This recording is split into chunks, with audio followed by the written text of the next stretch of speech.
Dulu kita udah sempat bahas versi Pro-nya dari Luminki yang ini versi regulernya yang nggak ada apa-apa di belakang-belakangnya. Nah, sekarang kita bakal bahas versi yang ya kalian request lah apa bedanya sama versi Pro-nya kan. Jadi ya gue coba bawakan kembali keyboard satu ini ya kan. Ya, sebenarnya sama aja sih ya dari secara performance dan juga spek. Mungkin secara desain aja mereka beda dan juga secara switch-nya doang beda. Seingat gue sih sound test-nya juga nggak beda jauh ya. Mungkin ya di sini terasa lebih kopong sedikit bunyinya. Soal saja lah kita bahas ini dia Luminki Mager 68 HE.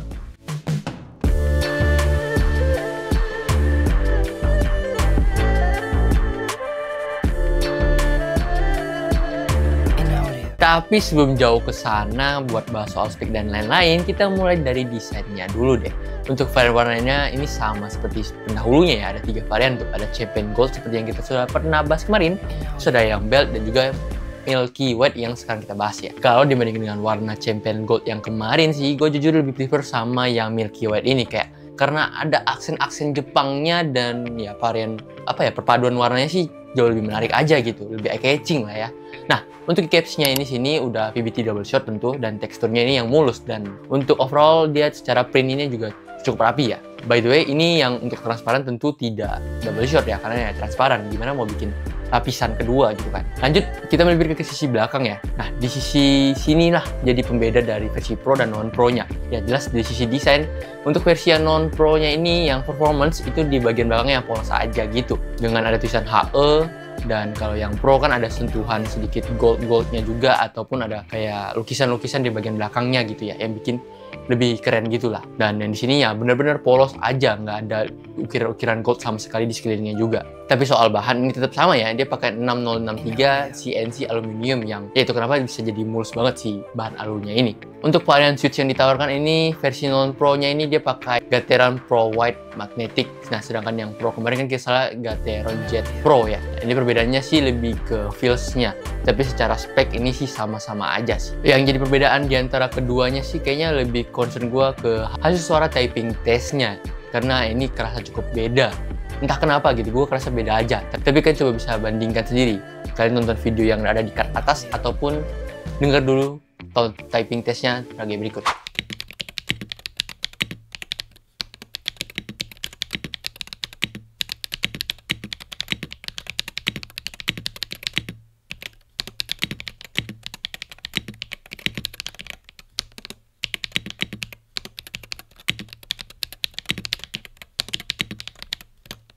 Gimana? Lebih enakan versi Pro atau versi performance-nya? Kalian boleh banget drop semuanya ya komentarnya di komentar di bawah. Nah, soal spek di atas kertas ini sebenarnya sama aja seperti yang gue bilang tadi di awal. Versi Pro dan non Pro ini sama-sama udah pakai 8000 Hz polling rate dan juga untuk latency-nya juga sama-sama di 0,125 ms dan juga untuk sensitivity switch-nya juga sama sih. Kayaknya di 0,02 mm. Tapi gue penasaran sih, apakah dia ada perubahan dari sisi sensitivity switch-nya? Karena ini kan sudah setahun lah bisa dibilang ya. Kayak tahun lalu kita bahas dan tahun ini baru kita coba review lagi apakah dia ada perubahan software. Nah, kita ulik dulu softwarenya sebagai berikut. Oke, begini tampilannya software nggak ada beda sama Luminki software yang Pro-nya yang kemarin kita bahas itu. Nah, di sini kita bisa atur ya polling rate, debounce-nya, lalu multimedia button. Nah, lanjut kita di sini juga bisa atur makronya. Di sini kita bisa atur RGB-nya yang cukup banyak juga ya. Lalu di sini kita bisa update firmware dan juga software. Dan jangan lupa ketika baru beli ya keyboard ini pastikan kalian update firmware karena secara default firmware paling jadul kayaknya deh. Di sisi performance ini gue cukup penasaran. Nah, kita cek di sini ternyata ini untuk activation range-nya sama 0,1 sampai 3,4 mm. Lalu di bagian rapid trigger ini kalau kita nyalakan ini dia harus kalian nyalakan dulu. Dulu nggak ada nih tombol excessive mode-nya. Nah, kalau kalian nggak nyalakan excessive mode dia akan mentok di 0,1 nih. Tapi kalau kalian nyalain excessive mode terus dia bakal kasih tahu kalau ini mode tidak di cover garansi ya karena bakal bikin error keyboardnya juga suatu waktu katanya. Tapi kalau kalian mengambil resikonya, kalian ketik yes, ini dia langsung tiba-tiba ke unlock sampai 0,2 mm untuk sensitivitas paling rendahnya. Ini cukup unik. Kalau dulu tuh nggak ada ya yang hal-hal kayak gitu ya, kayak kasih kita warning gitu Dulu sih nggak ada, tapi sekarang jadi ada. Gue nggak tahu apakah pernah rusak. Kalian boleh share di kolom komentar. Untuk icon mode juga ya pastikan nyala karena dia bisa bikin respon time-nya lebih kencang lagi. Lalu untuk button optimizing ini bisa nyala atau bisa enggak, karena di saat gue tes di 0,02 mm ini aman-aman aja sih untuk performa gamingnya. Jadi ya so far sih so good. Ini button dead zone-nya juga bisa kalian atur nih. Kalau kalian set ke 0 ini mungkin akan jadi problem sih. Lihat sih so far aman-aman aja, nggak ada masalah untuk masalah dead zone. Tapi kalau biar menghindari dead zone ya silakanlah diatur di sini ya. Advance ini ada 3 fitur yang ini gue udah jelasin juga, kan bisa lihat di card kanan atas itu.